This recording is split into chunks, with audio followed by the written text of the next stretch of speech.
Go ahead. All right, this is Nick versus John cross-examination for the whether we should develop the moon for water. This is for the negative, and I will be asking my partner here, John, some questions. Are you ready? Yep. All right.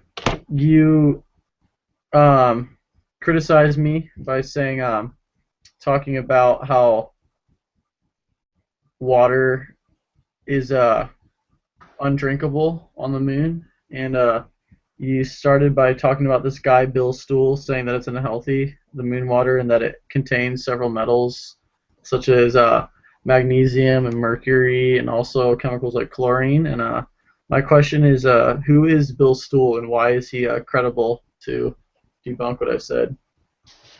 Well, like I stated in my argument, Bill Stool does work for NASA, Mhm. so he does have credibility there. He has done research on the moon, so he knows what he's talking about. Mhm. Okay. My second question here is, um, what point why does it matter whether there's? I understand that mercury, magnesium, and chlorine are all really they're all obviously toxic and poisonous things to humans, but at what rate are they poisonous and toxic? Because we're obviously ingesting that stuff every day and we're still okay. So why is this a big problem now? Well, I do know that when we eat fish and things like that, we do ingest mercury. But like I said, one of the other things that was in there is silver, and that is something that we do not ingest on a regular basis, and that's something that we should never be ingesting is silver into our bodies. And an extreme amount of anything is going to be harmful to the bodies, especially something like mercury. And also that they said that there was sodium in the water, and as you know, we can't drink salt water, or we'd be able to drink the ocean.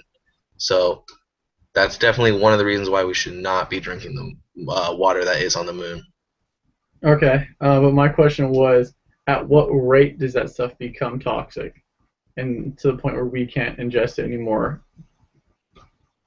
Well, I don't know the exact amount, but I know large amounts of anything is gonna be harmful to the body. Okay, for sure. All right. My third question is, you talked about how there'd be a lot of controversy colonizing the moon, and the fact that you said you stated a law saying about how much controversy it can cause people trying to set up colonies on the moon, and how it can cause fights and arguments among nations and stuff. My question is, the moon's free game, so if no one can own it, then I mean, like you're saying that no one can own it, but we say the moon's free game also. So doesn't that mean we wouldn't have trouble? There wouldn't be technically a problem if we went and set up colonized stations on the moon? Well, like I said in the argument, there was a bill passed in the 60s saying that no country can own the moon. The only thing we're allowed to do on the moon is use it for exploration.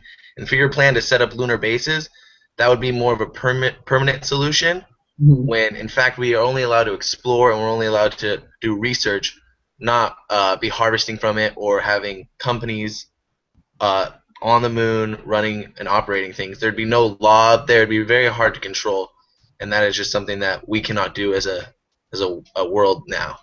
But would you say if I switched out my statement earlier, which I can't, I'm aware of, but if I said, would it be okay then if someone were to set up temporary lunar bases?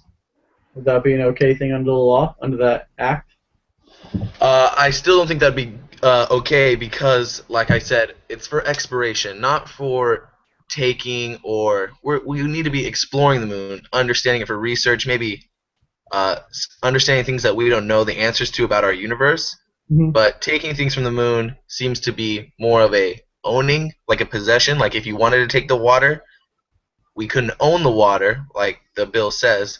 So if we were doing research on the water, that'd be a different thing. But taking the water for consumption is a whole different. It's a whole different ball I, game. under- I understand how you saying that we can't own things, but then that we need to explore it instead. But wouldn't we need to take samples and take things such as water in order? Wouldn't that be considered exploring also? It's kind of Yes, an for ambiguous. research purposes only is my point, not for human consumption or distributing to the masses. But my point is that it can become a very ambiguous term. It kind of needs to be specified more. Yeah, well, that's a whole different Yeah, topic. that's another game right there. All right, for sure. All right, I think that's good. All right, thank you. All right, no problem, man. Peace out.